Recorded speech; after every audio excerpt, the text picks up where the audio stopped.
Welcome to Time Travel Tuesday. My name is Lisa, I'm one of the interpreters here, and summer is upon us. So today we're going to take a look at the beverages our ancestors might have used to cool off in the days before air conditioning and refrigeration.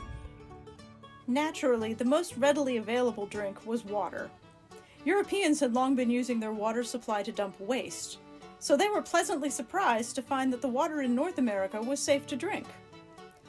But they had found ways to adapt to the water quality in their homeland, and they brought those adaptations along with them to the New World.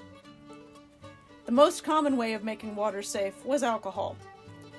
Beer, wine, and ale were all frequently consumed by all ages and classes in early America. But the 19th century brought the temperance movement, and many people looked for non-alcoholic refreshment. Of course, the best way to stay cool in any era is ice. And that presented a problem in the South.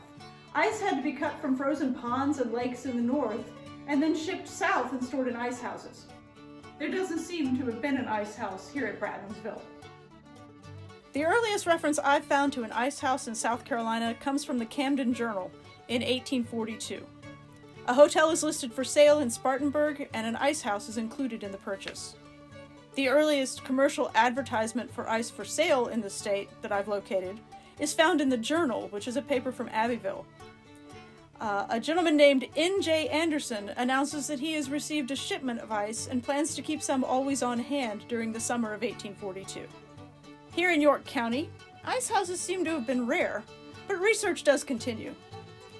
In 1880, Samuel Miller of Yorkville advertises that his grocery store is selling ice, as well as cold cider and lemonade. So it would seem that for most of the 19th century, ice was a special treat for the Brattons. They may have used cellars or nearby springs to cool their drinks. And what were those drinks? One common beverage in the summer months may have been switchel. It's hard to find a recipe for switchel from the 18th or 19th centuries. It's likely that every family had their own version. It was frequently seen where people were working out in the heat, and was sometimes known as haymaker's punch. Here at Brattonville, we use a recipe from the Old Farmer's Almanac. Cold water, honey, vinegar, and ginger make a very tasty beverage with several advantages. While cold water might cause cramping in an overheated person, the ginger helps to settle the stomach.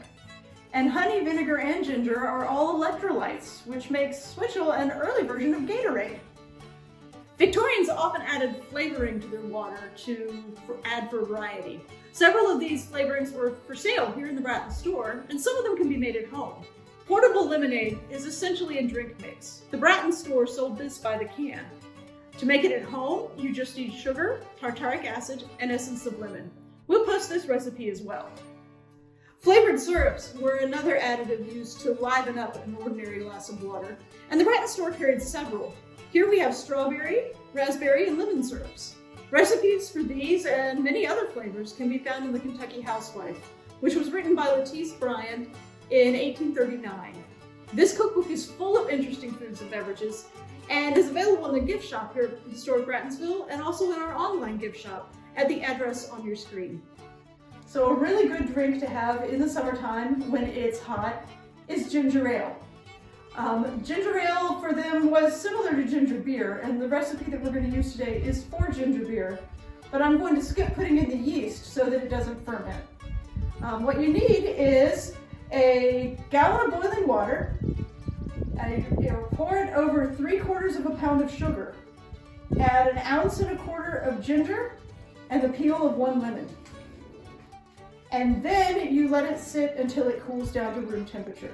We've already done that part because we didn't think anybody wanted to watch it cool down to room temperature. So now we are ready to add the lemon juice.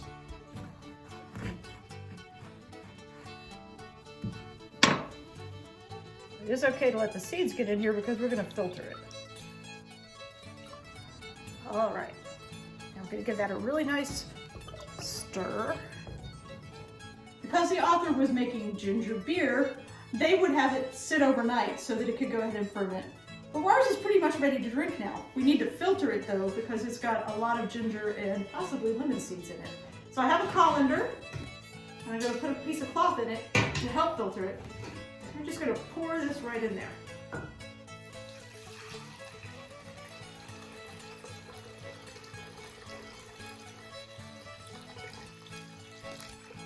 filter it on up through our cloth.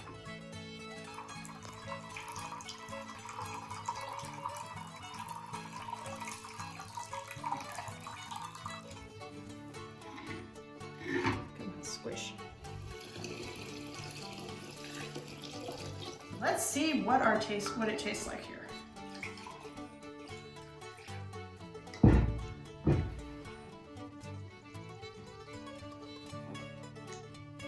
It's actually very good. It's not too gingery. It's not too sugary. Probably stand a little more lemon, but I think it's pretty good. This recipe comes from 1832, and we will post this recipe on our social media as well, so you can give it a try at home. Thanks for joining us for Time Travel Tuesday. I hope you'll try out some of these beverages and let us know what you think. Have a great week, a great summer, and we'll see you next time.